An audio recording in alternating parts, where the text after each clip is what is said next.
గౌరవనీయులైన మంత్రివర్యులు దయాకర్ రావు గారు, సత్యవతి రాథోడ్ గారు, గౌరవ పార్లమెంట్ సభ్యులు, గౌరవ శాసన మండలి సభ్యులు, గౌరవ శాసనసభ్యులు, రాష్ట్ర ప్రధాన కార్యదర్శి శ్రీ సోమేష్ కుమార్ గారు,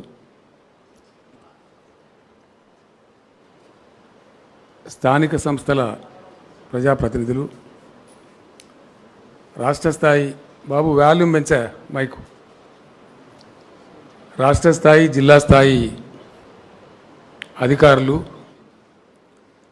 సమావేశంలో పాల్గొంటున్న పెద్దలందరికీ నా నమస్కారాలు. మొదటగా ఒక అధునాతనమైనటువంటి చక్కటి హంగులు కలిగినటువంటి జిల్లా పరిపాలనా భవనం కలెక్టరేట్ని ఈరోజు ఆవిష్కరింపజేసుకున్నందుకు మీ అందరికీ కూడా నేను హృదయపూర్వక అభినందనలు, శుభాకాంక్షలు తెలియజేస్తాను. దీనికి చాలా కష్టపడి నిర్మించి మీకు అందించినటువంటి మన రోడ్లు భవనాల శాఖ మంత్రి గారికి, అట్లాగే ఇంజనీరింగ్ చీఫ్ శ్రీ గణపతి రెడ్డి గారికి, ఈ బిల్డింగ్ యొక్క ఆర్కిటెక్చర్ను మన తెలంగాణ బిడ్డ శ్రీమతి ఉషారెడ్డి గారికి నేను హృదయపూర్వకమైనటువంటి ధన్యవాదాలు కూడా మనందరి పక్షాన తెలియజేస్తా ఉన్నాం. ఇప్పుడే సోమేష్ కుమార్ గారు చెప్పారు,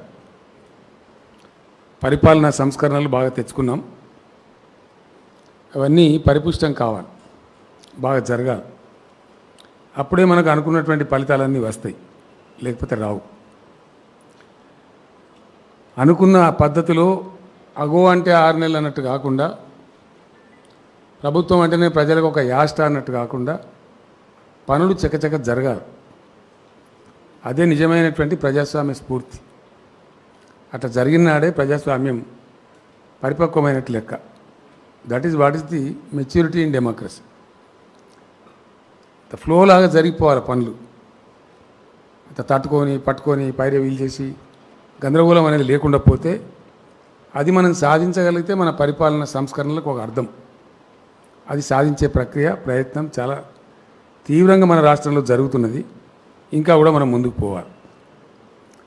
దానిలో భాగంగా ఇప్పుడు దయాకర్ రావు గారు, ఇక్కడ ఉండబడే ఎంపీలు, ఎమ్మెల్యేలు అందరూ కలిసి వాళ్ళు చెప్తున్నది నాకు చాలా రోజులుగా అంటే, సరే గతంలో ఏదో పద్ధతిలో జరిగిపోయింది, ఇప్పుడు మటుకు మాకు 2 చారిత్రక నగరాలు హైదరాబాద్, సికింద్రాబాద్ లాగా హనుమకొండ, వరంగల్ అనేది ఉన్నాయి కాబట్టి వీటి జ్యూరిస్డిక్షన్ కొంచెం సర్దుబాటు చేసి హనుమకొండ జిల్లా, వరంగల్ జిల్లా అని పెట్టండి, చాలా బాగుంటుందని చెప్తున్నారు. ఎమ్మెల్యేలు, ఎంపీలు, ఎమ్మెల్సీలు, ఇంకా ఇతర ప్రముఖులంతా నాకు సంతకాలు పెట్టి ఇచ్చింది దరఖాస్తు. మరి చేసుడా మీరు కూడా ఆమోదిస్తున్నారు. మీరందరూ చెప్పిన తర్వాత దాని ఆటంకం ఉండదు. అది चीफ सेक्रेटरी గారికి ఏం. अब जब पूरा लोग चाह रहे तो बिल्कुल इसको आगे बढ़ाना चाहिए. మీకు 2-3 రోజులనే ఉత్తర్వులు కూడా ఇచ్చేటువంటి ఏర్పాట్లు చేస్తాం. ఆ పక్కన మన ఆటోనగర్ స్థలం కానీ, అజంజాయి మిల్ లోపల స్థలం కానీ ప్రజలకు చాలా సౌకర్యవంతంగా ఉండే విధంగా ఇట్లాంటి కలెక్టరేటే అక్కడ కూడా వస్తుంది బ్రహ్మాండంగా. దాన్ని వరంగల్ కలెక్టరేట్గా వ్యవహరిస్తాం, దీన్ని హనుమకొండ కలెక్టరేట్గా వ్యవహరిస్తాం. అన్ని రకాల కార్యాలయాలు మంచి చెడ్డ అక్కడి నుంచి జరుగుతుంది. ఆ తూర్పు భాగం పట్టణం కూడా బ్రహ్మాండమైనటువంటి అభివృద్ధి కూడా సాధిస్తుంది. అది మనకు సంతోషకరం కూడా ఉంటుంది. అది ఓకే కదా. రెండవది, దయాకర్ రావు గారు, సత్యవతి రాథోడ్ గారు ఇద్దరు కూడా మింగేసి మర్చిపోయినారు. నిన్ననే నేను వరంగల్కి ఒక వెటర్నరీ కాలేజ్ కూడా మంజూరు చేసిన. అది సిద్దిపేటలో నేను ప్రకటించడం జరిగింది. రాష్ట్రానికి నలువైపులా రావాలన్నప్పుడు ఆ ఉత్తర ప్రాంతంలో సిద్దిపేట, తూర్పు ప్రాంతంలో మన వరంగల్, దక్షిణ ప్రాంతంలో నల్గొండ, పశ్చిమ ప్రాంతంలో నిజామాబాద్, ఈ జిల్లాలకు అంటే ఈ కేంద్రాలుగా ఏర్పాటు చేయడం జరిగింది. వరంగల్ యొక్క పరిస్థితి ఏంది అంటే డెఫినెట్గా రెండవ అతి ముఖ్యమైన పట్టణం మన తెలంగాణ రాష్ట్రంలో. అనేక కారణాల వల్ల జరగాల్సిన అభివృద్ధి జరగలే. ఇప్పుడు జరగాలి. దయాకర్రావు గారికి ధన్యవాదాలు, సత్యవతి గారికి కూడా ధన్యవాదాలు. మేము చేసి చూపిస్తాం తప్పకుండా అని చెప్పిండ్రు. 2-3 పనులు అయితే మీరు అర్జెంటుగా చేయాలి. ఒకటి, ఇది రాజుల కాలం కాదు, రాచరిక వ్యవస్థ కాదు. వేరే కలెక్టరేట్లు మేము ఇనాగరేట్ చేస్తే అద్భుతంగా ఉన్నాయి అవి. మీరు దీన్ని చూసుకొని ఇటుకే మురిసిపోతాను, కానీ నేను మురవలేదు. కారణం ఏంటంటే హెలిప్యాడ్ వేరే కాడ దిగి ఇటుకి రావాలి. వేరే కలెక్టరేట్లలో బ్రహ్మాండంగా ఎక్కడ హెలిప్యాడ్ అక్కడనే ఉంది. 25-30 ఎకరాల స్థలం కూడా ఉంది. చాలా బాగుంది. అద్భుతమైన లాన్స్, వచ్చిన ప్రజలు సేద తీరేటట్టు అదంతా కూడా ఉంది. మీది కూడా మీ సుబేదారి పేరు మీద ఉన్నటువంటి కార్యాలయం. దీని చరిత్ర చాలామందికి తెలియవచ్చు, కొంతమందికి తెలియకపోవచ్చు. యాక్చువల్లీ నిజాం రాజు పరిపాలించే కాలంలో ఈ వరంగల్ జిల్లా ఈ పక్కంత ఇప్పుడు పోయింది, కానీ అప్పుడంతా అద్భుతమైనటువంటి అటవీ సంపద ఉంది.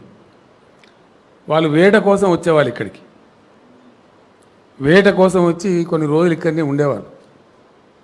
భువనగిరిలో మనకు చాలా పెద్ద గెస్ట్ హౌస్ కనపడుతుంది. R&B గెస్ట్ హౌస్ కింద ఉంది. మనం తెలియక కొంత, తెలిసి కొంత డాగ్ బంగ్లా కాదు, అది డాక్ బంగ్లా. అది ఉర్దూ పదం. డాక్ అంటే పోస్ట్. రాజు వస్తున్నప్పుడు అప్పుడు హెలికాప్టర్లు ఇవన్నీ లేవు కాబట్టి వాళ్ళు రోడ్డు మార్గంలో గుర్రాల బగ్గీలలో వచ్చేది. వచ్చినప్పుడు మధ్యలో ఆయనకు వచ్చినటువంటి కరస్పాండెన్స్ ఆ పోస్ట్ చూడడానికి అక్కడ భువనగిరి కాడ ఆగేది. ఆయన ఎంబడి పెద్ద పటాలం కథ అదంతా ఉంటాయి, ఆ గుర్రాలని ఉంటాయి కాబట్టి అంత పెద్ద కట్టింది భువనగిరిలో. 4-5 ఎకరాలలో ఉంటుంది. అట్లా ఇక్కడ వారు విడిది కోసం కట్టినటువంటి ఈ బిల్డింగ్ ఇది. దీని పేరు యాక్చువల్గా హైవానే షాహీ. నిజాం నవాబ్ వచ్చినప్పుడు ఇక్కడ నివాసం ఉండి వేటకు పోయేటువంటి బంగ్లా ఈ బంగ్లా. అట్లానే ఈ వరంగల్ చారిత్రక నేపథ్యంలో సుబాగా ఏర్పడ్డది కాబట్టి ఆ సుబేదారు కూడా ఈ పక్కన కార్యాలయం పెట్టి దీనికి సుబేదారి అని పేరు పెట్టింది. అట్లా జరిగినటువంటి కథ. మొత్తం కాంప్లెక్స్ తీసినప్పుడు సుమారుగా 16-17 ఎకరాల జాగా ఉంది. అంత అద్భుతంగా ఉంది. ఆ కలెక్టర్ బిల్డింగ్ కూడా వర్షాలు పడి కురుస్తూ ఉంది. చీఫ్ సెక్రటరీ గారికి నా రిక్వెస్ట్, నిన్న సిద్దిపేటలో కానీ కామారెడ్డిలో కానీ ఇతర 30 జిల్లాలలో మనం ఏదైతే కడుతున్నామో కలెక్టర్లకు అధునాతనమైనటువంటి చక్కటి నివాస కార్యాలయం కడుతున్నామో, यहाँ से भी ये पुराना बिल्डिंग हटना चाहिए और कलेक्टर के लिए एक नया बिल्डिंग बनना चाहिए. అది ఒక 2 ఎకరాలలో పడితే చాలా ఎక్కువైపోతుంది. 2 ఎకర్స్ దానికి తీసుకొని మిగిలిందంతా కూడా జిల్లా కలెక్టరేట్ కోసం పెట్టాలి ఆ జాగా అంతా. Please do it immediately. ఆ విధంగా చేసినట్టయితే ఇది కలెక్టరేట్ అంటే చాలామంది ఇంతకుముందు వేరే కథ ఉంది. బ్రిటిష్ కాలంలో ఏర్పడ్డటువంటి ఒక నియంతృత్వ విధానంలో భాగంగా కలెక్టర్లు పనిచేసేవారు. నన్ను అడిగితే గ్యారంటీగా కలెక్టర్ పేరు కూడా మార్చాలి అసలు. ఎందుకంటే కలెక్టర్ అంటే కలెక్ట్ చేసేవాడు. ఆ రోజులలో రెవెన్యూ కలెక్షన్ అనేది చాలా ఇంపార్టెంట్గా ఉండేది. భూమి శిస్తు చాలా ఇంపార్టెంట్ ఆదాయ వనరుగా ఉండేది ప్రభుత్వానికి. ఆ సిస్టమ్ భూమి శిస్తు వసూలను అనుసరించుకొనే గ్రామంలో పటేల్ పట్వారీ వ్యవస్థ కూడా వచ్చింది. జిల్లా కలెక్టరు ఆయన కింద కార్ఖాన పోయి కిందెల్లా ఆ వ్యవస్థ ఉండేది. అది పరమ దుర్మార్గమైన వ్యవస్థ అని చెప్పి దాన్ని తీసేశారు. దాని తర్వాత పరిణామక్రమంలో విఆర్ఓని వచ్చింది. ఇక వాళ్ళు ఎట్లా ఉండరో నేను చెప్పే అవసరం లేదు. వాళ్ళని మనం కూడా ఈ మధ్య తీసేసినాం. ఇప్పుడు కొద్దిగా ప్రజలు ఫ్రీ అయినరు. ధరణి పోర్టల్ వచ్చింది. ఎవరికి సులోటు కొట్టేయలేదు, ఎవరికి దండం పెట్టేది, బటన్ కొడితే కనబడుతుంది అంత చరిత్ర. అంతకుముందు పాని నకలు తీసుకోవాలంటేనే ఇక పడరాని పాటలు. ఆ పాటలు ఏంటో మీకు తెలుసు, నేను చెప్పా. ఇక పొద్దాక వాళ్ళని తెచ్చినట్టు కూడా అయితే మంచిది కాదు. కాబట్టి ధరణి బాగానే ఉందా? చప్పుడు వస్తలేదు. అది అట్లే ఉండన్నా బంద్ చేద్దామా? కొనసాగాలి. ఎక్కడ పోయినా నేను అడుగుతా ఉన్నా ఏం అభిప్రాయం వస్తుందని చెప్పి. గతంలో మనం పడ్డ బాధలన్నీ పోయి రిజిస్ట్రేషన్ అంటే మ్యుటేషన్ అంటే just matter of 15 minutes 20 minutes registration అయిపోతుంది, మ్యుటేషన్ అయిపోతుంది, పాస్ బుక్ కూడా చేతికిస్తారు, ఇంటికి వెళ్ళిపోతున్నాం హ్యాపీ. అంత బాగా ఆ సిస్టమ్ వచ్చింది. సుమారు దగ్గర 6 లక్షల రిజిస్ట్రేషన్లు ఇప్పటికి జరుగుతూ ఉన్నాయి. నిన్న మొన్నటికే మేము హైదరాబాద్ ఉన్నప్పటికీ లెక్క 5.5 lakhs దాటిపోయింది. నిన్న ఈ 2 రోజుల లెక్క లేదు. దగ్గర 6 లక్షల రిజిస్ట్రేషన్లు ఇప్పుడు నేను చెప్పిన పద్ధతిలో ఎటువంటి అడావులు లేకుండా, ఇబ్బంది లేకుండా చాలా ఫ్లోలో చక్కగా జరుగుతూ ఉన్నాయి. ఇట్లా జరగాల, ఇంకా చాలా జరగాల్సిన అక్కర్నది ముందు ముందు. అట్లా జరిగినప్పుడు ఏంటంటే మధ్యలో ఈ తాబేదారులు, పైరవకారులు వీళ్ళంతా ఉండరు. ప్రజలకు మంచిగా పారదర్శకంగా, చక్కగా, నీట్గా పరిపాలన అందుతుంది. ఆ సంస్కరణలు మున్సిపాలిటీలో కూడా రావాల్సిన అక్కర ఉన్నది, ఇంకా కొన్ని చోట్ల రావాల్సిన అక్కర ఉన్నది. ఆ పారదర్శకత పెరగాల్సిన అక్కర ఉన్నది.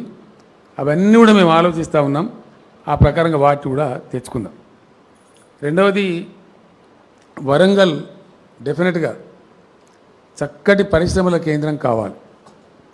అదేవిధంగా గొప్ప విద్యా కేంద్రం కావాలి, చాలా గొప్ప విద్యా కేంద్రం కావాలి, చాలా గొప్ప వైద్య కేంద్రం కూడా కావాలి. ఈ తూర్పు మొత్తం తెలంగాణకు ఇది ఒక హెడ్ క్వార్టర్ కావాలి. ఈరోజు ఇంతకుముందే మనోళ్ళు మంచిగా అరేంజ్మెంట్ చేసి చాలామంది వేద పండితులు గొప్ప పూజా కార్యక్రమం చేసి ఆ వరంగల్కు ఆసుపత్రి కోసం శంకుస్థాపన చేసినాం. గణపతి రెడ్డి గారికి, ఆర్ఎన్బి మినిస్టర్ గారికి నా రిక్వెస్ట్, ప్రపంచంలో ఇలా అత్యాధునికమైనటువంటి చాలా గొప్ప హాస్పిటల్స్ కెనడాలో ఉన్నాయని చెప్తున్నారు. ఈ మధ్య నేను ఎంక్వైరీ చేస్తే మన రాష్ట్ర గవర్నర్ గారు, ఆమె భర్త గారు కూడా మేము అక్కడ చదువుకున్నామండి కెనడాలో, చాలా బాగా ఉన్నాయి అని చెప్పినారు. మీరు దయచేసి సత్వరం, ఈ కరోనా గడబడి కూడా కొంత పోయింది కాబట్టి వైద్యశాఖ కార్యదర్శి గారు, డైరెక్టర్ మెడికల్ ఎడ్యుకేషన్ గారు, వైద్యశాఖ వైస్ ఛాన్సలర్ గారు, ఆర్ఎన్బి మినిస్టర్ గారు, అట్లానే ఈఎన్సి ఆర్ఎన్బి గారు, మీరు మాత్రం పోకుండా ఒక ఎంపీని, ఒక 2 ఎమ్మెల్యేలను, ఒక 2 ఎమ్మెల్సీలు కూడా తీసుకొని మీరు తక్షణం కెనడా దేశం విజిట్ చేస్తారండి. అక్కడ వీడియోలు తీసుకురండి, ఫోటోలు తీసుకురండి. దాన్ని తలదన్నే విధంగా మనం కట్టుకుందాం గట్లనే అనేది. దానికంటే కూడా ఇంకా గొప్ప ఉండేటట్టు మనం కట్టుకుందాం. ఈ కట్టడం కూడా ఎట్లా రావాలని నేను కోరుతున్నా మీతోని. నాకేమో ఇంజనీరింగ్ అది రాదు.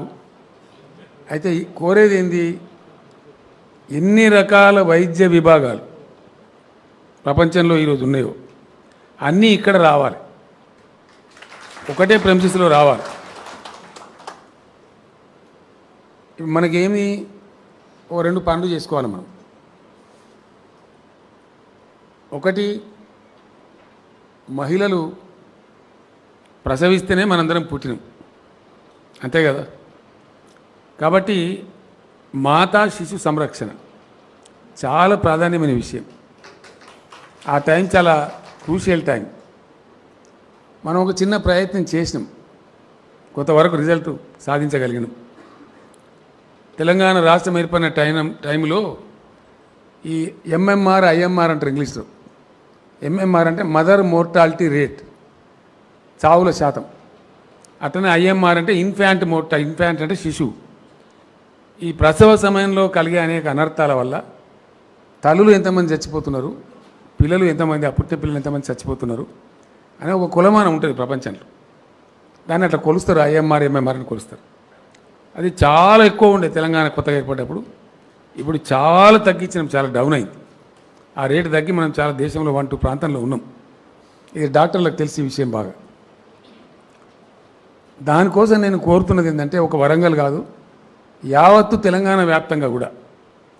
ఇంతకుముందు ఏదో జరిగింది, దేవుని దయ మీకే నడిచిన భగవానికే భరోసా చెల్తేగే. కానీ ఇంత అభ్యుదయంగా ఉండే తెలంగాణ, ఇంత గొప్పగా ప్రోగ్రెసివ్గా థింకింగ్ చేసే తెలంగాణ అట్లా అనాగరికంగా ఉండటానికి వీల్లేదు. మనం నాగరికంగా మారాలి. మారానంటే హెల్త్ సెక్రటరీ గారిని నేను కోరుతా ఉన్నా, మొత్తం ఇక్కడంతా వైద్య డిపార్ట్మెంట్ అంతా ప్రముఖులంతా ఉన్నారు, వారందరినీ కూడా నేను కోరుతా ఉన్నా, ప్రతి పాత తాలూకా సెంటర్లో ఈ మాతా శిశు సంరక్షణ కేంద్రాలు ఎక్స్క్లూజివ్గా రావాలి తెలంగాణ వ్యాప్తంగా. ప్రసూతి కేంద్రాలు, గైనకాలజిస్టులు, దానికి సంబంధించిన వ్యవహారం అంటే ఆల్మోస్ట్ ప్రతి తాలూకా సెంటర్లో ఒక మినీ నీలోఫర్ హాస్పిటల్ రావాలి. అది డ్రీమ్. దానికి కానీ మనం ఏం చేద్దాం, ఇక్కడ ఎంజిఎం కాడ పట్టుకుంటే, కూలగొట్టిన జైలు జాగా పట్టుకుంటే, పాత కాకతీయ మెడికల్ కాలేజీ పట్టుకుంటే, కేఎంసీ కూడా పట్టుకుంటే 200 ఎకరాల పైచిలకు జాగా నగరం నడిబడులో మనం ఇప్పుడు దొరకబట్టి. ఆ జైలు కూలగొడితే నాకేమైనా వచ్చేది ఉన్నదా కిరీటం? దాన్ని కూడా కొంతమంది సన్నాసులు విమర్శిస్తున్నారు. పర్వాలేదు, వాళ్ళకే వదిలిపెడదాము. అది ఎప్పుడో 135 ఏళ్ళ కింద కట్టిన జైలు ఉంటే వాళ్ళు ఖైదీలు. పొద్దున్న లేస్తే పట్టణంలోకి వాడు వచ్చేది లేదు, పట్టణం వాడు కూడా అలా పోయేది లేదు. ఆ జైలు ఆడ 5 కిలోమీటర్లు అవుతుంటే మనకు నష్టం వచ్చేది ఉన్నదా? ఏమొస్తుంది? దాన్ని కూడా వక్రీకరించి మాట్లాడేటువంటి కొంత పిచ్చి ఉంటారు కదా. వాళ్ళు ఎప్పటికుంటారు, వాళ్ళు ఎక్కడో కూడా నేను 2 సభలలో చెప్పిన, మీరు కూడా ఉంటారు చాలామంది. సో అట్లా వాటిని అన్నిటి ఖాతరు చేయకుండా తీసుకున్నాం. MGM hospital, eye hospital, health university భవనం, ఇప్పుడు జైలును కూలగొట్టి ఖాళీ చేసిన స్థలం, ప్లస్ కేఎంసి కాలేజ్, ఇవన్నీ కలిపితే 200 ఎకరాల పైచీలకు అవుతుంది. నేను హెల్త్ సెక్రటరీ గారిని, డిఎంఈ రమేష్ రెడ్డి గారిని కోరేది ఏంటంటే, ఈ మొత్తం ఇంటిగ్రేటెడ్ ఒక హెల్త్ కాంప్లెక్స్ ఇది అదేంది ఐ హాస్పిటల్ని పెట్టి దాని కింద 25 ఎకరాలు ఉంది. నిజంగా దానికి అంత అవసరం ఉందా? అంత పని జరుగుతుందా? అంతమంది పేషెంట్లు వస్తారా? ఉండని రీజనల్ ఐ కేంద్రం ఉంది, ఉండాలి, గొప్పగా ఉండాలి. ఇంకా మోడర్న్ బిల్డింగ్ కట్టండి, ఇంకా గొప్పగా చేయండి దాన్ని. ఈ మొత్తం లోపల వైద్య సంబంధమైనటువంటి అన్ని విభాగాలు, అన్ని శాఖలు అద్భుతంగా రావాలి. హైదరాబాద్లో ఉన్నోడు ఈర్షపడేటట్టు రావాలి. గది పంచాయతీ అని చెప్పింది. ఎక్కడ తయారు కావాలి? కన్ను బీమారు ఆడికెప్పవాలి, పన్ను బీమారు ఆడికెప్పవాలి, అంతే కదా. వరంగల్లో డెంటల్ కాలేజ్ ఉన్నదండి. నేను ఈరోజే శాంక్షన్ చేస్తా ఉన్నా డెంటల్ కాలేజీ కూడా. దానిలో డెంటల్ కాలేజీ పెట్టండి, డెంటల్ హాస్పిటల్ పెట్టండి. ఎవరైనా పన్ను నొప్పి ఉన్నాడు కూడా పట్టణం దాకా రావాలి, దీన్నే ఉండాలి. అది కూడా గొప్పగా రావాలి. హైదరాబాద్ కూడా ఇక్కడికి వచ్చే పరిస్థితి రావాలి, ఈ ప్రాంతం కాకుండా. దాని మీద నేను ఏమంటున్నా, ఇది గొప్ప విద్యా కేంద్రం కావాలని నేను అంటున్నా. అంటే వైద్య విభాగంలో ఉండేటువంటి అన్ని రకాల సేవలు ఇక్కడ అందుబాటులోకి రావాలి, చాలా గొప్పగా రావాలి. విద్యా సంబంధమైన విషయాలు కూడా రావాలి. దానికోసం ఎవడేమనుకున్నా సరే నన్ను తిట్టినా మంచిదని హెల్త్ యూనివర్సిటీ తీసుకొచ్చిన వరంగల్ని పెట్టాను. కారణం ఏంది, ఇక్కడ పెరగాలి. హైదరాబాద్లో పురుగులు వారినట్టే వాడతారు జనం అక్కడ. అది అడ్డగోలు పెరిగిపోయింది, అంత అవుట్ ఆఫ్ కంట్రోల్ అయిపోయింది. ఏది వచ్చినా హైదరాబాదే. వైనాట్ వరంగల్, ఇక్కడ ఏం తక్కువ ఉన్నది? ఇక్కడ అద్భుతమైన రైల్వే జంక్షన్ అది, అద్భుతమైన బైపాస్ రోడ్ వచ్చింది, అద్భుతమైన 4 లేన్ హైవేస్ వచ్చినాయి. త్వరలోపలనే మామనూరు ఎయిర్పోర్ట్ కూడా రాబోతూ ఉంది. ఇక హైదరాబాద్ కానీ ఏం తక్కువ ఉన్నట్టు? మునుపు మంచినీళ్ళ గోస ఉండి, ఇప్పుడు భగీరథ పుణ్యమని అది కూడా పోయింది, అంతే కదా. ఉన్నదా గోసక వరంగల్లో? పక్క మాటేనా? బయట పోయి ఆడుతున్నాయి సుమా, జనం మాటనే కదా ఇది. వరంగల్లో మంచినీళ్ళ గోస లేదు, గ్రేట్. అది కూడా పోయింది, పంచాయతీ పోయింది. కాబట్టి మనకి ఏం తక్కువ ఉన్నట్టుడా? అన్నీ ఉన్నాయి.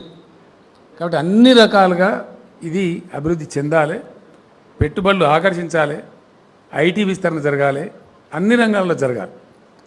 Excellent health facility. నేను కొత్తగా ముఖ్యమంత్రి అయినాక డాక్టర్ సోదరులందరినీ పిలిచి మాట్లాడిన. ఇప్పుడు ఆదిలాబాదులో, ఆసిఫాబాదులో, మన జిల్లా ఈ వరంగల్ జిల్లా పాత ములుగులో, మహబూబాద్ లాంటి ప్రాంతాల్లో ఎక్కడైతే రిమోట్ ఏరియాలో గిరిజన సోదరులు ఉన్నారో, ఆ పాత ఖమ్మం, సరే ఆంధ్రలో కొంత గుంజుకున్నారు, కొంత మిగిలి ఉన్నది. ఆ పాత ఖమ్మం జిల్లాలో ఉన్నటువంటి ఆ కోయగూడాలలో, అశ్వరావుపేట కావచ్చు, మన మిగతా కాన్స్టిట్యున్సీలనే అక్కడ. మరి అక్కడ ఎవరు పనిచేయని మీరు పోకపోతే, చీఫ్ సెక్రటరీకి సూదిచ్చురు రాదు, చీఫ్ మినిస్టర్కు రాదు, మంత్రికి రాదు, కలెక్టర్కు రాదు. ఎవరికి వస్తుంది? ఒక నీకే వస్తుంది. నువ్వు ప్రత్యేకించి ఆ శాస్త్రం చదువుకున్నావు కాబట్టి, ప్రభుత్వం కూడా నీ మీద లక్షల కొద్ది ఖర్చు పెట్టి చదివించింది కాబట్టి, మరి నేను ఆదిలాబాద్ పోను, మహబూబాద్ పోను, నేను ములుగు పోను, మరి ఎవరు పోవాలా? ఒక ఐఏఎస్ అధికారో, ఒక ఐపీఎస్ అధికారో చేసే పని కాదు, అది మీరే చేయాలి. వాళ్ళు ఒకటే మాట చెప్పారు, సార్ మేము పోవటానికి సిద్ధంగానే ఉన్నాం కానీ మా భార్యలు వస్తలేరు సార్. ఎందుకు? వాళ్ళకేం భయమే, ఎందుకు వస్తలేరంటే మాకు పిల్లలు ఉండరు కదా సార్, ఆడ చదివిద్దామంటే స్కూల్ లేదు, అక్కడ దవాఖాన లేదు, మేము పనిచేసే దవాఖాన చక్కగా ఉండదు. ఇక దానివల్ల వాళ్ళు రామంటున్నారు. ఇది ప్రాబ్లం ఉంది. అప్పుడు నేను అప్పుడున్న చీఫ్ సెక్రటరీ రాజీవ్ శర్మ గారికి చెప్పాను, ఆ పిహెచ్సి లేచి వాడు ఉండేలేసి సచ్చే నిబంధన పెడతాడు, నువ్వు అన్నీ ఉండాలి, ఇక్కడ ఉండడు సావాడు. పక్క పెద్ద టౌన్లలో వండుకుంటూ వాళ్ళు అక్కడ పోయి పనిచేసేటట్టు పెట్టుండ్రా. ఎందుకు ఇది? ఆ కానూను పెట్టుడేందుకు, అది అమలు కాకపోవడానికి దరిద్రము. అని చెప్పినాం. వరంగల్ లాంటి పట్టణంలో గొప్ప ఫెసిలిటీస్ ఉన్నాయంటే, ఇక్కడ హెల్త్ కానీ ఇంకోటి కానీ అన్నీ ఉన్నాయంటే, హైదరాబాద్లో ఉండే మాల్స్ గీల్స్ అని కొన్ని మాల్స్ అయితే రానే వచ్చినా కూడా బహుశా వచ్చినాయి కదా, మాల్స్ వచ్చినాయా? వచ్చినాయి, ఇంకా వస్తాయి. కాబట్టి అవన్నీ రావాలంటే అన్ని రకాల వసతులు వరంగల్లో ఉన్నాయిరా, మేము హైదరాబాద్ కంటే నయం ఉన్నది అనే పద్ధతి వస్తే అప్పుడు ఈ పట్టణం అన్ని విధాల పరిగెత్తది. దానికోసం ప్రయత్నాలు చేస్తున్నాం. నిన్ననే మీకు వెటర్నరీ కాలేజ్ వచ్చింది, ఎందుకో మీరు అదృష్టం మంచిగా డెంటల్ కాలేజ్ కూడా వచ్చేసింది. డెంటల్ హాస్పిటల్ కూడా అద్భుతంగా వస్తుంది, కంటి దవాఖాన కూడా చాలా గొప్పగా ఉంటుంది. ఆ రకంగా గొప్ప హెల్త్ సెంటర్గా ఈ 200 acres కాంప్లెక్స్ని మీరు తీర్చిదిద్దాలి. మీరు ముఖాలు చూసి మాట్లాడదు, ఎవడో ఏదో చెప్తాడు, అడిగితే ఓ సలహాలు చెప్తాను చాలా మంది తయారవుతారు. మనకి తోక తెలియదు, తొండేం తెలియదు. ఏది సబబుకు ఉంది, ఏది ఎక్కడ పెట్టాలి, ప్రజలకు ఎట్లా ఉండాలి, ఆ పట్ల రావాలి. రెండవ పాయింట్, ఈ హాస్పిటల్ ఏదైతే ఉందో ఇది టాలెస్ట్ టవర్ ఆఫ్ వరంగల్ కాబోతుంది డెఫినెట్గా. ఇక్కడ ఎవరికి అబ్జెక్షన్ లేదు, తెలుసుకున్నా నేను ఎయిర్ ఫోర్స్ వాళ్ళకి వీళ్ళకి మాట్లాడితే కూడా. దానికి కావాల్సిన నిబంధన ఏంది అంటే ముందర 100 feet పైచిలకు రోడ్డు ఉండాలి సార్ అని చెప్పింది. ఉంటే ఎన్ని అంతస్తులని కట్టుకోవచ్చు, పర్మిషన్ ఇస్తారు. నా లెక్క అయితే నేను 33 అంతస్తులు కట్టాలి అంటున్నా. అద్భుతమైన బిల్డింగ్ కట్టడమే కాకుండా మన గవర్నర్ గారు చెప్పారు నాకు, కెనడా దేశంలో వాళ్ళు ఎట్లా పెట్టుకున్నారంటే వాళ్ళకు ఎయిర్ అంబులెన్స్ ఉన్నాయి, హెలికాప్టర్లో అంబులెన్స్ ఉంది. పేషెంట్కి ఎక్కడైనా అయితే అర్జెంట్ పోతారు, లిఫ్ట్ చేస్తారు, తీసుకొస్తారు అన్నమాట, కాపాడతారు, ప్రాణం కాపాడాలి. తెచ్చి ఏం చేసిన వాళ్ళు హాస్పిటల్ టాప్ మీద బిల్డింగ్ మీద హెలిప్యాడ్ పెట్టుకున్నారు. పెట్టుకోవడం కాకుండా ఐసీయూ అంటాం కదా, క్రిటికల్ కేర్ ఉండే ఆ పేషెంట్ని ఎక్కడైతే అర్జెంట్ తీసుకుపోవాలో అవన్నీ టాప్ ఫ్లోర్స్లో పెట్టుకున్నారు. ఇక్కడ హెలికాప్టర్ దగ్గర కూడా జల్దీ వైద్యాన్ని తీసుకొని పోయేటట్టు. అట్లా కెనడాలో ఉందని, అందుకే వీళ్ళు నేను ఆశపడి కెనడాకి వీళ్ళని బొమ్మని పిక్నిక్ కాదు, అది నేర్చుకొని రావాలి.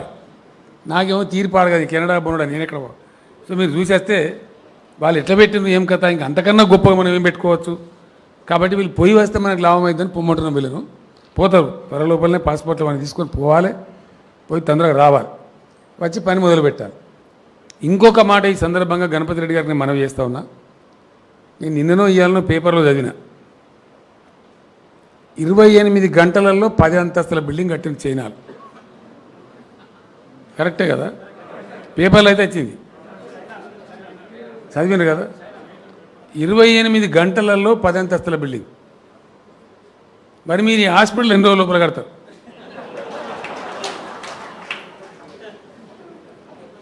నేను మీకు దయచేసి చెప్తున్నా, మీరు ఆ పాత బూజు దులిపేయాలి. అంత అవసరం అనుకుంటే చైనాకెళ్ళి పట్టుకరండి, 10 రూపాయలు ఖర్చు అయినా మంచిది. వాడు కట్టినోడు కూడా అంత గొప్పోడైతే వాడినే పట్టుకరండి. ఎవడైతే వెళ్ళే మళ్ళీ ఎవడు కడితే మనకి పని జల్దీ కావాలి, అంతే కదా. కాబట్టి పటిష్టంగా మంచిగా బందోబస్తుగా పని మంచిగా కావాలి, కావాల్సింది అది.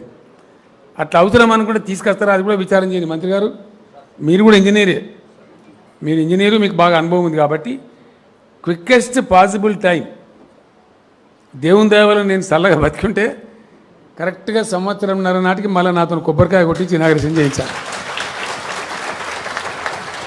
1.5 years ఈజ్ ద టార్గెట్. మీరు ఏం చేస్తారో, మోకాళ్ళ మీద దొరుకుతారా, దొరుకుతారో, ఇక తిప్పల పడాలి మీరు, తప్పది. డన్ డన్ పబ్లిక్ ముందర చెప్తున్నాం సుమా, వరంగల్ వీళ్ళు సామాన్యమైన వాళ్ళు కాదు. మంచి 1.5 years రావాలని మనం కలగంటున్నాం. ఎట్లా ఉండాలి, మా డాక్టర్ రమేష్ రెడ్డి గారికి నా విజ్ఞప్తి, బిల్డింగ్ గొప్పగా రావాలి. బిల్డింగ్ ఒకటి ఉన్నట్టే కనపడుతుంది కాంప్లెక్స్లో, కానీ విభాగాలు, ఏ విభాగం పట్టినో ఆ విభాగానికి పోవాలి, ఫ్లో అట్లా ఉండాలి, టర్న్అవుట్. అంకాలజీ సెపరేటే, ఎంట్రన్స్ సపరేటు, దాని లాబీ సపరేటు, దాని లిఫ్ట్ సపరేటు, కాబట్టి అట్లా ఉండాలి. Then nephrology, then cardiology, then neurology, ఇంకేమేమి జీలు ఉంటాయో మాకు తెలియదు, అయితే తెలిసిన కాడికి చెప్తాను. అంటే గుండె జబ్బు కావచ్చు, నరాల జబ్బు కావచ్చు, ఇంకేదైనా జబ్బు కావచ్చు. ఈ మధ్యలో వీళ్ళు పుట్టించే పేపర్ కూడా మన టీవీ కూడా ఎవడు పుట్టిస్తాడు, కానీ ఒకడు బ్లాక్ ఫంగస్ అని, ఇంకోటి ఎల్లో ఫంగస్ అని పెట్టి, ఇంకోటి వైట్ ఫంగస్ అని. ఈ ఫంగస్ పాడుగాను ఆ చెప్పి సాగకూడదు, ఆ ఫంగస్ ఉన్నదో సచ్చిందో కానీ చదివి నీ జనం చేస్తాను, అంతే కదా. ఈ టీవీలో కూడా వాళ్ళకి పాపం అయితే గ్యారంటీ తగ్గుతుందని చెప్తాను. వాళ్ళు నన్ను తిట్టినా మంచిదే ఏమన్నా మంచిదే, కానీ ఇది సైకలాజికల్ ప్రాబ్లం. మనుషుల యొక్క సుపీరియర్ థింకింగ్ను ఇన్ఫీరియర్ చేస్తే కలిగే నష్టాల మీద ఒక ఆయన పెద్ద బుక్కే రాసి నేను చదివిన బుక్. ఓ రాజుగారు కథ రాసిండు దాంట్లో. ఏమైందో ఓ రాజ్యంలో వెనకడ గత్తారు అందరు కదా కలరా మహమ్మారి బాగా వచ్చింది, దాని పాడుగా అనేకమైన మంది చచ్చిపోతారు. ఏం చేద్దాంరా అని చాలా ప్రయత్నాలు చేసిరు పాపం. ఆ రాజు వైద్యులు తిప్పలవాడు ప్రజలను జాగొట్టుకోరు కదా ఎవడైనా కూడా. మహా కష్టాలు పడరు కానీ కమ్మి అయితే లేదు. మరి ఎట్లా? అక్కడ కూడా చాలా దాని వ్యతిరేకమైన మాంత్రికుడు ఉన్నాడు సార్, వాడిని తీసుకొస్తే గ్యారంటీ తరిమేస్తారంటే ఇక వాని పోయి బతలాడి బామాడు మన దూరకొచ్చి అయితే వాడు వస్తాడు ఆ రాజ్యం పొలిమేర దాకా వచ్చి వస్తాడు. వీడు వచ్చేదానికి దానికి భయం మహమ్మారికి. వీడు ఎంటర్ అవుతుండు, అది అటుపోతుంది. ఎదురు పడ్డారు ఇద్దరు. అడిగిన అనవసరంగా 500 మందిని చంపేవారని నీ పాడుగాను అంటే అన్న నేను ఇమాందారుగా చెప్తున్నా, నేను చంపింది 50 మందినే, 450 మంది దగడికే చచ్చిపోయిన పిచ్చోళ్ళు.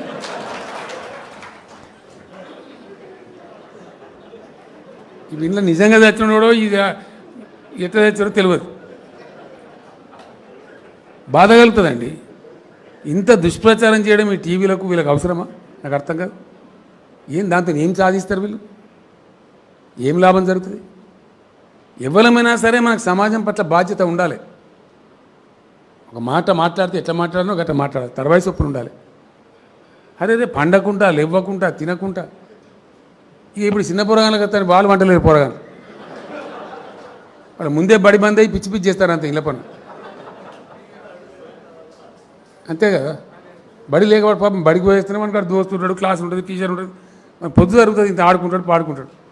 మొత్తమే బంద్ అయినప్పుడు వాడు ఏం చేయని అర్థం కాక పీకేస్తాడని చెంపుతాను. అంత ఇళ్ళని అంగడంగడి చేస్తాను పొరగాను.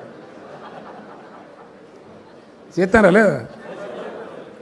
ఇట్లా ఉన్నది కథ. ఇప్పుడు వాళ్ళ కొత్తదని పెట్టింది. అది వీనికి ఫోన్ చేసి చెప్పిన, అది ఈ ర్యాప్ వచ్చి నేను పిల్లలకు పడతాను. ఎవడు చెప్పినా నాకు అర్థం కాదు. అంటే ఇది ఎట్లా పుట్టించారంటే ఇక రేపు తర్వాత ఇంకోరికి పెడతారు ఇక కథ. ఈ పోరాలను సంకరించుకుని ఉరగాలు అంతా దవాఖానకి ఆయన ఉన్నకాడ పుస్తకబోగులు అమ్ముకొని మనం గుమ్మరియాలి లక్షలు. ఇదే కదా దందా. చాలా దుర్మార్గం, మంచిది కాదు ఇది. సమాజానికి ప్రజలకు మేలు చేసే ఆలోచన ఉన్న ఎవడు కూడా ఇట్లా చేయడు. బాధ్యత ఉండాలి. ఇప్పటికైనా టీవీలో నేను దండం పెట్టి చెప్తున్నా, ఈ దుష్ప్రచారం బంద్ చేయండి. చెప్పదలుచుకుంటే ఉన్నది చెప్పండి. దీనిలో ఇంకో పెద్ద కథ ఏంటంటే నాకు వచ్చిపాడైంది కరోనా. నాకు వస్తే ఇప్పుడు ఈ చెప్తే పంచాయతీ అంటే ఇది ఎంతమంది నా రోజు వెళ్ళి నాకు వస్తే నేను డాక్టర్ని అడిగిన ఇమాందారుగా చెప్పరా భయ్, అసలు ఈ బీమారి ఏందో మీకు దొరికిందా? దొరకలే. మరి మీరు ఇచ్చే మందులన్నీ ఏంటి? Trial and error sir. మన చీఫ్ జస్టిస్ రమణ గారు వచ్చారుగా మొన్న, వాళ్ళ చుట్టానికి ఓనికి వస్తే పాపం ఆయన చెప్పినాడు. పెద్దమని చెప్పిండు కదా అని భయానికి వానికి ఏ కూడా ఇంజక్షన్లను ఇచ్చారు. ఇంటికి వచ్చినాక వాడు అన్నీ బట్ ఏమంటారు అవి స్టెరాయిడ్స్ కదా. ఆ స్టెరాయిడ్స్ అనేది అవసరం ఉండదు, చాలా అత్యవసరం అయితేనే ఇస్తారు. ఆ పిల్లగానికి ఇచ్చారు. వాడిప్పుడు ఇంత దొడ్డుపలిచాడు. ఆయనే చెప్పిండు నాకు మొన్న, ఇది చాలా అన్యాయం అండి. ఏంటంటే మరి నువ్వెందుకు దొల్లిమా అట్లా అని నేను అడిగాను. నేను కూడా అడిగితే నాకు అన్నాడు, సార్ ఇది ఎవరికి ఏం తెలియదు, నేను డాక్టర్ ఉన్నా కానీ నాకు కూడా వచ్చి పాడైంది కరోనా. ఇక నేను దవాఖానలో పనిచేస్తా కాబట్టి అనేక పేషెంట్లు కాబట్టి నాకు కూడా వచ్చింది. మరి ఏంది దీని కథ అని అడిగాను. దీనిలో ఏం లేదు సార్ ఇది కథ అని చెప్పాడు. మరి ఉత్తగా నాకు సూదులు బిదులు ఇచ్చిన ముందే బకపానము ఆయన సావగొట్టేసు. మరి ఏం చేయాలంటే ఏం లేదు సార్, ఇది 2 గోళీలు అని చెప్పాడు. జ్వరం బాగా వచ్చి పాడైంది, టెంపరేచర్ వస్తుంది, అది తగ్గియడానికి పారాసిటమాల్, ఇంకేం అవసరం లేదు. దాన్ని ఏమంటారు కదా, దాని పేరు డోలో. ఈ డోలో గోలి ఒకటి జ్వరం వచ్చింది దాన్ని బట్టి రోజు 2 మాటలు వేసుకోవాలన్నా 1 పార వేసుకోవాలన్నా డాక్టర్ చెప్తాను నీకు, దాని ప్రకారం అది వేసుకోవాలి. టెంపరేచర్ డౌన్ చేస్తుంది గ్యారెంటీ. రెండవది ఏంటంటే ఏదైనా ఒక యాంటీబయాటిక్ వేసుకోవాలి సార్, మీకు ఇంతకుముందు మీ శరీరానికి ఏదైతే కొంచెం మంచిగా పడుతుందో అది వేసుకుంటే సరిపోతుందని చెప్పి ఆ 2 గోళీలే వేసుకున్నాను, నేను ఇంకా వేరే గోలు వేసుకోలేదు. ఇంకొకటి చెప్పించింది కానీ నేను వేసుకోలేదు. వారానికి ఒకసారి వేసుకోవాలి, డి విటమిన్ అని ఇచ్చిండు. నాకు వారం లోపలనే ఎంత తగ్గింది. వారం నిండే వరకల్లా నాకు మళ్ళీ స్మెల్ వచ్చింది, జ్వరం తక్కువ అయిపోయింది, మంచిగా అయిపోయినా. ఇక తర్వాత జర గట్టిగా తినమని చెప్పి తిరుడు పెడితే అయితే మంచిగా అయిపోయి కథ అయిపోయింది.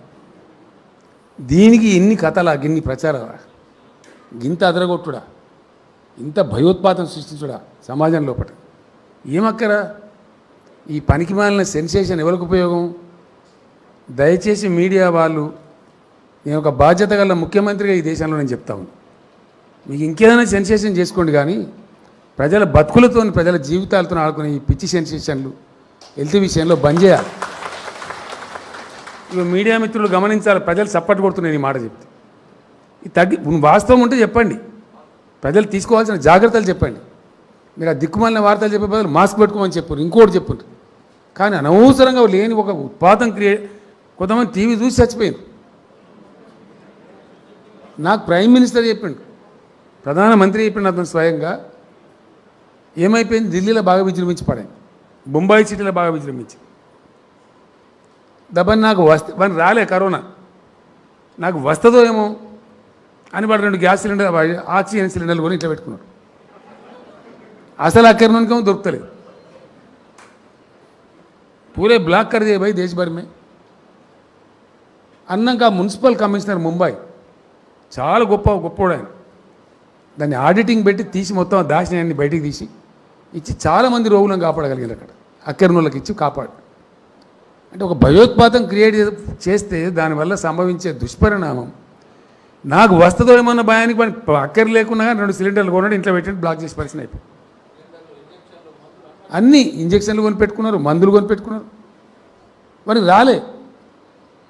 ఇది ఇట్లాంటి దుష్పరిణామాలు వస్తాయి. కాబట్టి నేను హంబుల్గా మరొకసారి మీడియా వాళ్ళకు అప్పీల్ చేస్తూ ఉన్నా, ప్లీజ్ డోంట్ ప్రపగేట్ అన్నెసెసరీ. వాస్తవాలు ఉంటే చెప్పండి. ఇంకొకటి కూడా నేను మన హెల్త్ డిపార్ట్మెంట్లో చెప్పాను.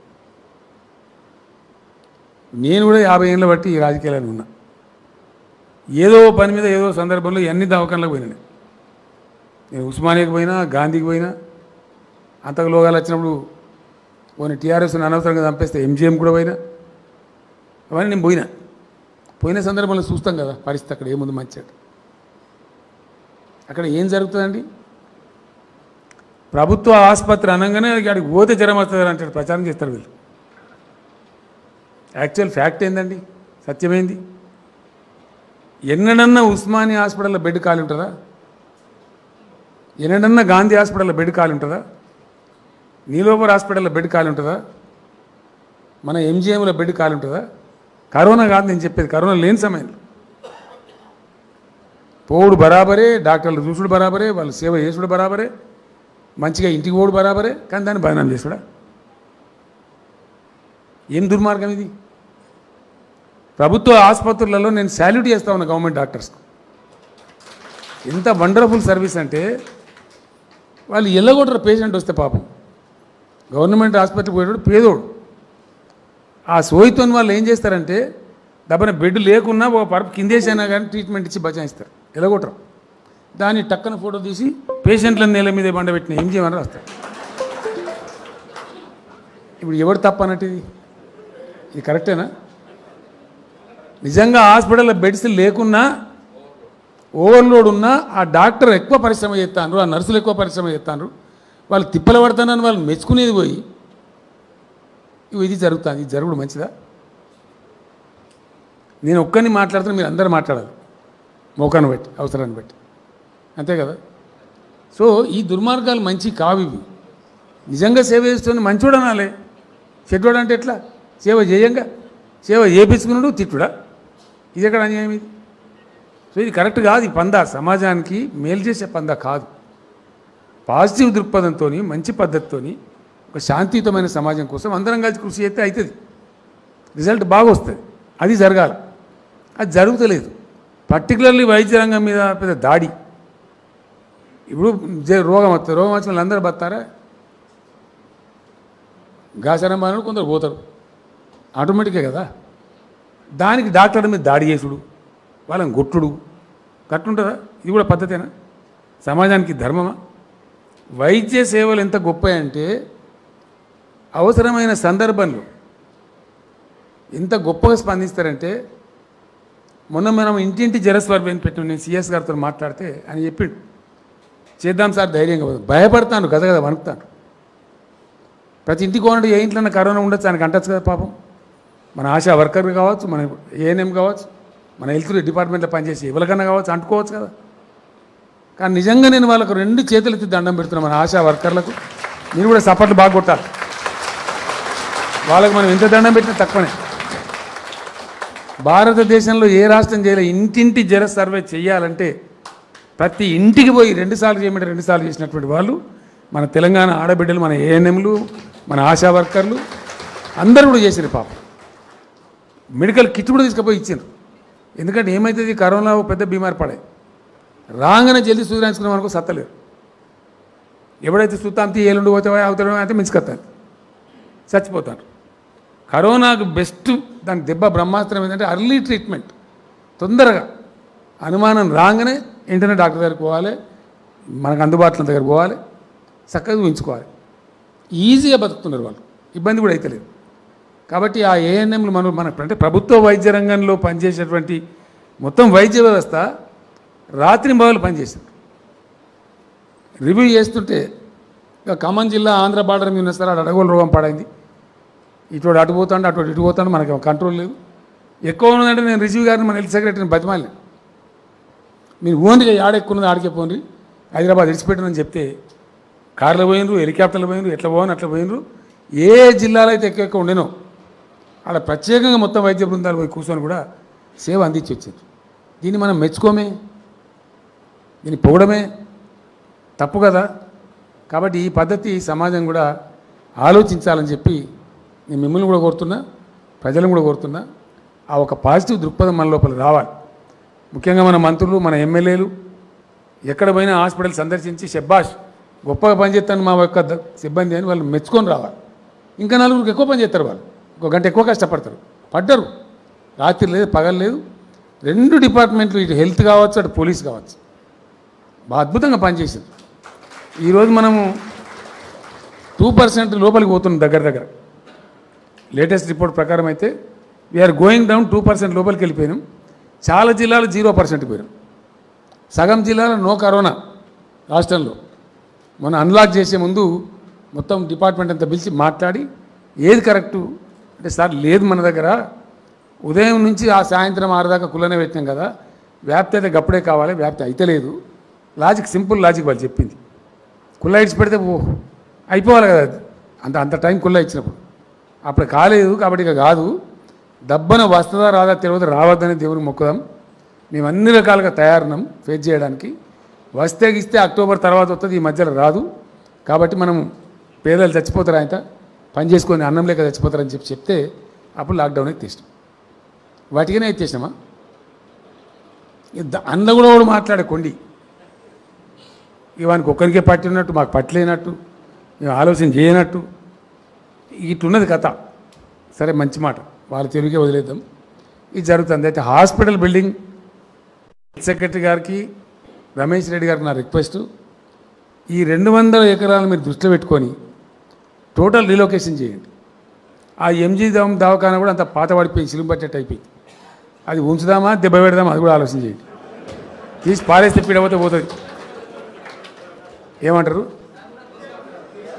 తీసేయాలి కదా సుండ్రే సోమేష్జీ మొత్తం తీసి కొత్త దవాఖానా కట్టుకుందామా done so now look for demolition of MGM మరి ఈ లోపల పేషెంట్లకు బాధ లేకుండా ఏడబెట్టినాడు పెట్టరు సుమా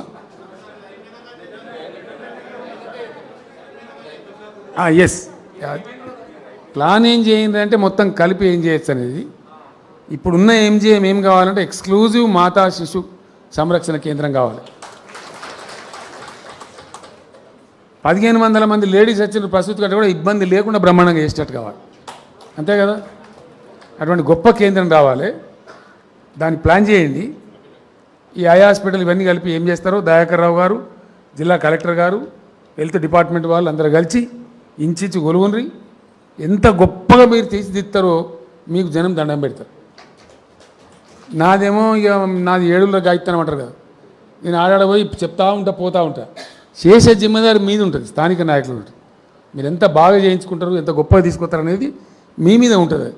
కాబట్టి ఇక్కడ ఉండబడేటువంటి మంచి డైనమిక్ లీడర్స్ ఉన్నారు ఇక్కడ. మా వినయ్ భాస్కర్ అయినా, మా రవీందర్ అయినా, స్థానిక ఎమ్మెల్యేలు కూడా గొప్పనే ఉన్నారు, ఈ మంత్రులు బాగున్నారు. మీరు పోయి ఎంపీ గారు అందరూ కలిసిపోండి, వీలు వాళ్ళనకుండా పోయి నిలబడి చూసి దాన్ని కొలిపించి మనసు పెట్టి ఏది ఎట్లా వస్తే బాగుంటుంది అనేది తయారు చేసి ఫైనల్ నాకు చూపించి అందరం కలిసి దాన్ని క్యాబినెట్లో పెడదాం, ఆమోదించుకుందాం. దానికి ఎన్ని డబ్బులైనా పర్వాలేదు, ఓ 2000 3000 కోట్లు ఖర్చు అయినా పర్వాలేదు, పెడదాం, పెట్టి తీసుకొద్దాం. లక్షల మంది కోట్ల మంది ప్రజలకు అది ఈ ప్రాంతమంతా ఈ రాష్ట్రం అంతా పనిచేస్తుంది. కాబట్టి చాలా గొప్పగా దాన్ని తేవాలని చెప్పి చీఫ్ సెక్రటరీ గారు కూడా దీని మీద కాన్సన్ట్రేట్ చేయాలని చెప్పి నేను కోరుతా ఉన్నా. I expect your cooperation, your concentration. మీరు కూడా దీన్ని పట్టించుకొని bring up a beautiful health facility in the city of Warangal.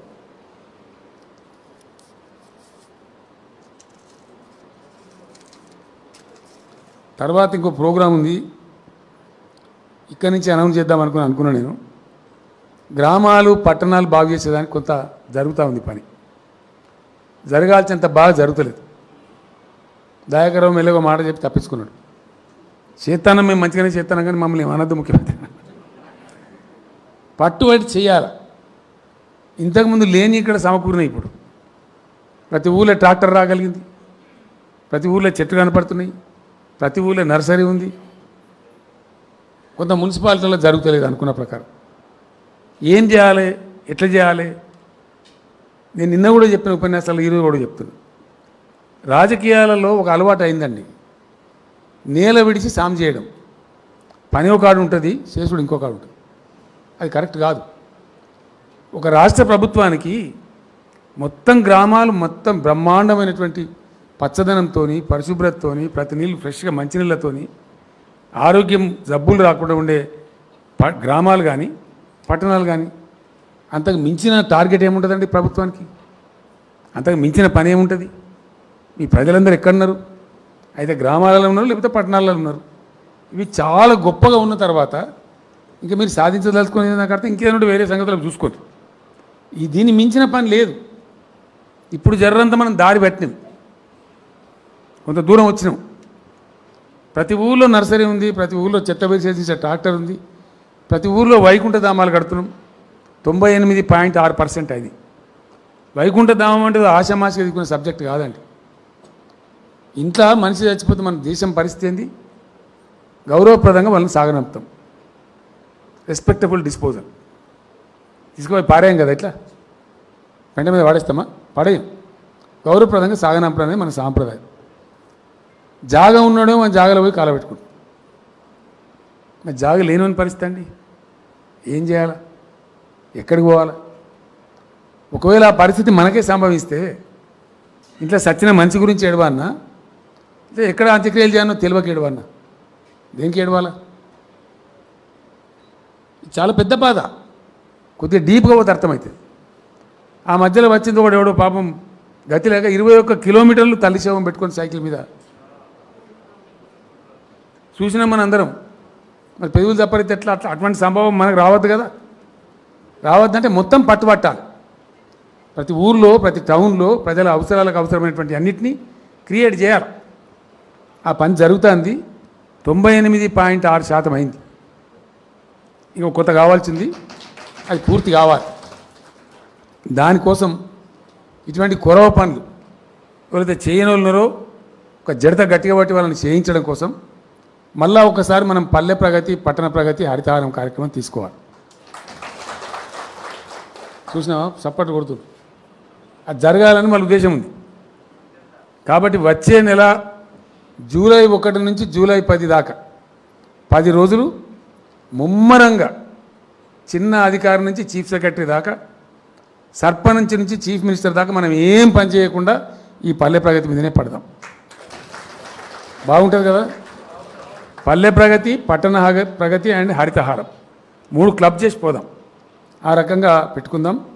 దీనికోసం ఈ నెల 26వ తేదీ నాడు మినిస్టర్లు, కలెక్టర్లు, జిల్లా పంచాయతీ అధికారులు, జిల్లా అడిషనల్ కలెక్టర్లు, జిల్లా డిఆర్డిఓ అధికారులు వీళ్ళతోని హైదరాబాద్లో సమావేశం కూడా పెట్టుకుందాం.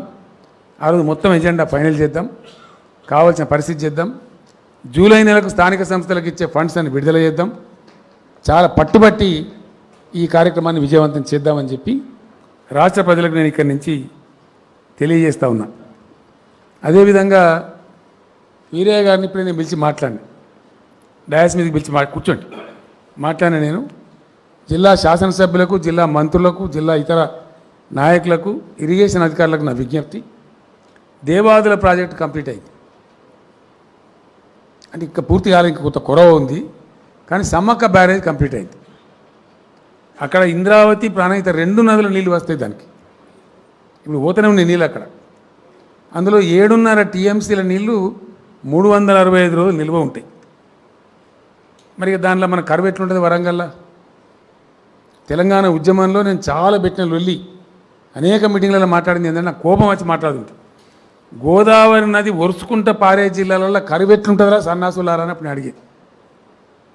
మరి కరువు ఎట్లుంటుంది? ఉండద్దు కదా. వరంగల్ జిల్లాలో కరువు మాయం కావాలి. అప్పుడప్పుడు మా ఎమ్మెల్సీ రాజేశ్వరరెడ్డి గారు అదే ఊరు చెప్తారు,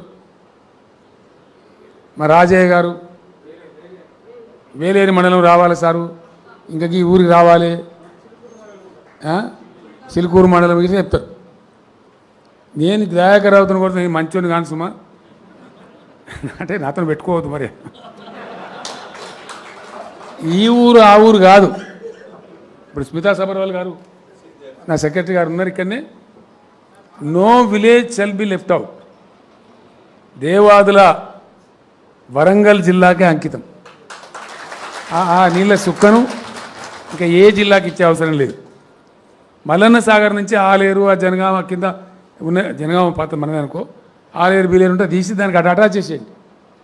ఎంటైర్ దేవాలయం నుంచి సక్ చేసే ప్రతి డ్రాపు వరంగల్ జిల్లా కరువు ప్రాంతాలు, ఎత్తైన ప్రాంతాలు, అవి స్టేషన్ కాన్పూర్ నియోజకవర్గం ఉన్నాయా, వర్ధన్నపేట ఉన్నాయా, పలానా కాడు నాకు సంబంధం లేదు. యాడుంటే కాడ నీళ్ళు పోవాలి. అగమేఘాల మీద పనిచేయండి. 100 కోట్ల స్పెషల్ గ్రాంట్ కావాలంటే నేను ఇప్పిస్తా. ఆ పైప్ లైన్ ఏమేయన్నో వీరయ్య గారు మీరు మంచి అధికారి, మీ టీం అంతా రెడీ కాండి. మీరు తక్షణం ప్లాన్ చేసుకొని హైదరాబాద్ రండి, స్మిత గారితో కూర్చోండి. మీకు డబ్బులు ఎంతగానో రిలీజ్ చేపిస్తాం. నాకు నెలవారీ 8 రోజుల్లో పని కావాలి గది ముచ్చటిగా. ఓకే కదా? ఈ దయాకరావు గారు నా పని అయిపోయింది. ఇప్పుడు రాజయ్య గారు, రాజేశ్వర రెడ్డి గారు మీరు వీళ్ళని పట్టుకోండి. చేసేదాకా 20 వీళ్ళని తిననీయకుని పండనీయకుని. ఏ ఊరు లేదు, ఆ ఊరు లేదు, ఈ ఊరు లేదు, ఏ మండలం లేదు, ఈ మండలం లేదు. వర్ధనపేట ఎమ్మెల్యే గారు రమేష్ గారు ఉన్నారా, ఆ వారి కూడా కానియమని ఉంటే మీ ఏరియాలు కూడా ఆ సంఘం ఉంటే సంఘం ఏది ఉంటే కదా. ఇక ఆ దేవాదుల నీళ్ళు అంటే బయటికి పోవద్దు, అవసరం లేదు. అక్కడ మల్లన్న సార్ వచ్చింది మీకు సజీవ జలధారాలుగా మారాలి. నిన్ను వస్తుంటే ఇవాళ కూడా వస్తుంటే చాలా ఆనందం కలుగుతుంది. ఒకప్పుడు చూసిన తెలంగాణకు, ఇవాళ చూస్తున్న తెలంగాణకు. ఆయన చచ్చిపోయిన నా దురదృష్టం. జయశంకర్ గారు ఇవాళనే పోయి పార్కులైన దండ కూడా వేసిన నేను. ఆయన చాలా గొప్పోడు. అట్లాంటి వాళ్ళు చాలా తక్కువ ఉంటారు మనుషులు ప్రపంచంలో. చివరి దశలో ఆయనతో కలిసి నేను ఆయన ఇద్దరం కలిసి ఒక 7-8 సంవత్సరాలు పనిచేసిన. ఎంత చాలా ట్రెమెండస్ మనిషి అంటే చాలా గొప్ప అంటే గొప్ప మనిషి. ఒక నిమిషం చెప్తాం, ఆయన జయంతి ఉంది కాబట్టి, వర్ధంతి ఉంది కాబట్టి. నేను 2 విషయాలు అడిగినాను. 69లో ఉద్యమం ఫెయిల్ అయింది కదా, ఏం చేసిండ్రు అని అడిగి. ఏం చేయాలి? అప్పటికి పెద్ద పెద్ద నాయకులంతా పోయినరు, మేము మిగిలినాం కొంతమంది. అక్కడక్కడ సభలు పెడదాము, బడ్జెట్ రాగానే లెక్కలు రాసి పెడదాము, తెలంగాణకి ఏమీ అన్యాయం జరుగుతుందని.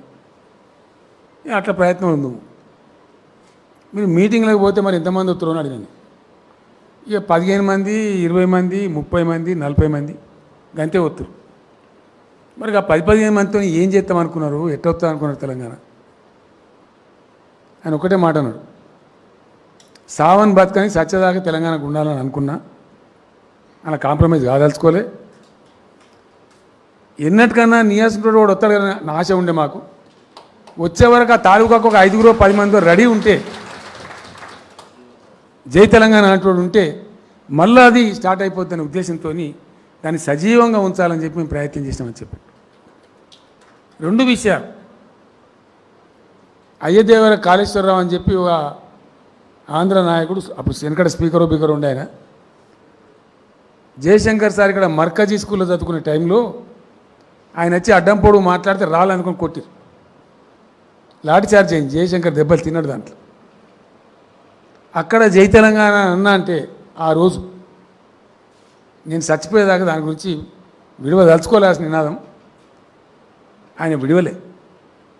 56 ఏళ్ళ సుదీర్ఘకాలం విద్యార్థి దశ నుంచి తన చివరి దశ దాకా ఒక నినాదం మీద ఉండు, ఒక పట్టు పడవకుండా ఉండు, ఒక సిద్ధాంతం మీద ఉండంటే చిన్న విషయం కాదు. ఆయన మనందరం కలిసి నివాళి అర్పించాలి, గొప్ప సపోర్ట్లు కొట్టాలి. ఆయన ఎంత తలుచుకుంటే మనకు తెలంగాణకు అంత బరకత్ ఉంటుంది, అంత గొప్ప మనిషి. జోహార్ జోహార్. అట్లా అటువంటి మహనీయుడు పుట్టిన జిల్లా ఈ వరంగల్ జిల్లా. చాలా తపన పడింది. నేను అక్కడ కామారెడ్డిలో ఇక్కడ చెప్పిన నేను మిషన్ కాకతీయ చాలామందికి తెలంగాణ వచ్చినాక పెట్టామనుకుంటారు. సారీ, తెలంగాణ రాష్ట్రం ఏర్పడే తరుణంలో 4 నెలల ముందు ప్రకాష్ కూడా తెలుసు, ఈ ప్రకాష్ తెలుసు బాగా. 4 నెలల ముందు ఢిల్లీలో నా నివాసంలో ఆర్ విద్యాసారావు ఆయన కూడా చనిపోయిండు. ఆయన నేను జయశంకర్ తెలంగాణ వచ్చేటట్టుంది, వస్తే యాడికెళ్ళి పని మొదలు కావాలి, ఎక్కడి నుంచి స్టార్ట్ కావాలి అంటే ఆ కాకతీయ రాజులు పుణ్యం కట్టుకొని చెరువులు తవ్వినరు, కానీ మొత్తం చెడిపోయింది.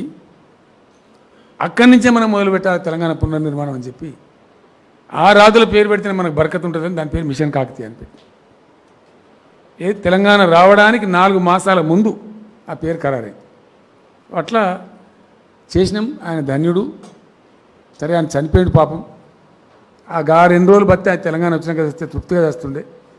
నేను కూడా బాగా ఏడ్చిన ఆ రోజు, అందరం బాధపడ్డాం. అయినా ధన్యజీవి, ఆయన కళ నెరవేరింది. అలా ఆయన ఏదైతే కోరిండో అది జరిగింది. అదే ప్రకారంగా మిషన్ కాకతీయ కూడా చేసుకున్నాం. అదే ప్రకారంగా వృత్తి పని వాళ్ళని కూడా కాపాడుకుంటూ పోతున్నాం. ఎవరో ఒక్కరు బాగుపడితే మంచిది కాదు, అందరూ బాగుపడాలి.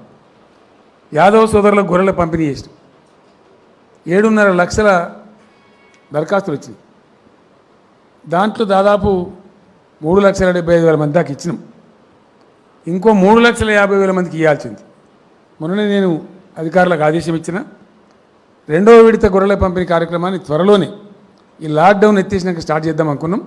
మరొక 3.5 లక్షల యూనిట్లు త్వరలోనే పంపిణీ కూడా చేస్తామని ఈ వరంగల్ ద్వారా నేను రాష్ట్ర ప్రజానీకాన్ని తెలియజేస్తా ఉన్నా. దీని తర్వాత బోరు కొడుతుంది కదా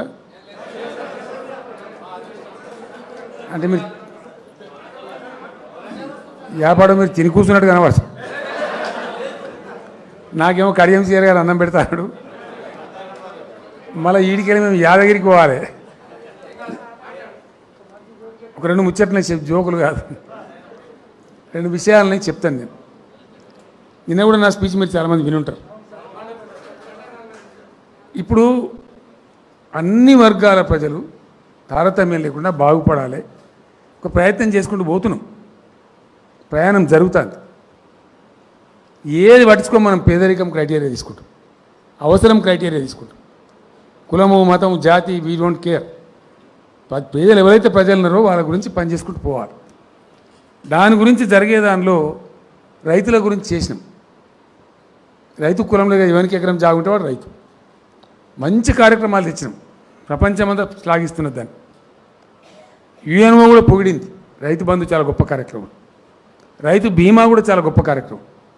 వాళ్ళు చచ్చిపోతే పాపం బదాల పడదు, అట్లా కాకుండా అయిపోయింది. ధరణి పోర్టల్ చాలా గొప్ప పని చేసింది. నిశ్చింతగా ఉండొచ్చు. ఇప్పుడు ధరణిలో నా భూమి వచ్చిందని నన్ను ఎవ్వడు ఏం చేయలేడు ఈ ప్రపంచంలో. మునుపు వీఆర్ఓ దయ ఎవరికి రాస్తాడో వీంది ఎవరికి రాస్తాడో పెద్ద పంచాయతీ ఉండే. ఇప్పుడు ఆ బాధ లేదు, ఎవడు రాయలేడు. వీఆర్ఓ కాదు, ఎంఆర్ఓ కాదు, ఆర్డీఓ కాదు, జాయింట్ కలెక్టర్ కాదు, కలెక్టర్ కాదు, చీఫ్ సెక్రటరీ కాదు, చీఫ్ మినిస్టర్, ఎవడు కూడా మార్చలేడు. సిస్టమే మారుస్తుంది తప్ప వ్యక్తులు మార్చరు. No one has the power. 3 రకాలుగానే భూ మార్పిడి జరుగుతుంది. అమ్మితే, కొనుగోలు చేస్తే, రెండవది చచ్చిపోతే వారసులకు ఫౌతి ద్వారా వస్తుంది. మూడవది ఎవరైనా దానం మీద తలుచుకుంటే గిఫ్ట్ డీడ్ ద్వారా మారుతుంది. ఇంతకు మించిగా మారదు. కాబట్టి రైతాంగం నిశ్చింతగా ఉండవచ్చును, ఏం బాధ లేకుండా ఉండవచ్చును, చాలా చక్కగా ముందుకు పోవచ్చు.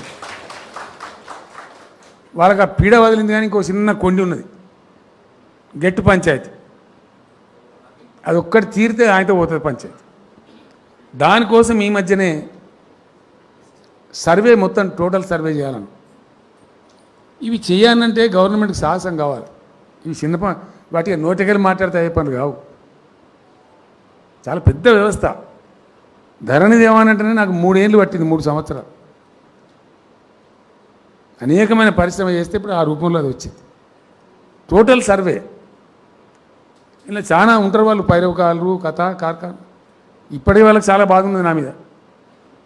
ఈ ఆడికెళ్ళి మోపైన మానవట్ల మన్ను వచ్చినాయి. తప్పకుండా ఉండరు కదా.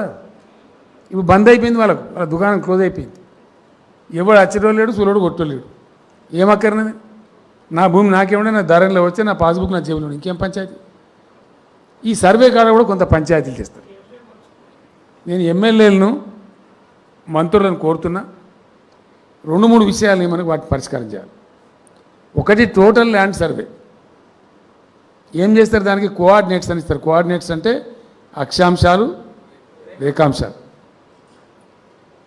వాటి ఆధారంగానే హద్దులు నిర్ణయిస్తారు. దాన్ని ప్రపంచంలో ఎవడు మార్చలేడు. భూమండలం ఉన్న రోజులు దాన్ని ఎవడు మార్చలేడు. అది రావాలనేది కేసీఆర్ కళ. 100% వస్తుంది. ఈ ప్రాసెస్ తొందరనే మొదలవుతుంది. చీఫ్ సెక్రటరీ గారు ఆల్రెడీ మాట్లాడి చేస్తున్నారు. ఇది జరిగే క్రమంలో మీరు చాలా జాగ్రత్తగా ఉండాలి. ఎక్కడోళ్ళు అక్కడ ఎంపీలు, ఎమ్మెల్యేలు, ఎమ్మెల్సీలు అందరూ కోఆర్డినేట్ చేయాలి. చిన్న చిన్న తగాదాలు రాకుండా, పంచాయతీ రాకుండా దాన్ని చెప్పి సెటిల్ చేసుకుంటూ పోతే శాశ్వతంగా ప్రజలకు ఆ నివారణ, బాధ నివారణ అయిపోతుంది.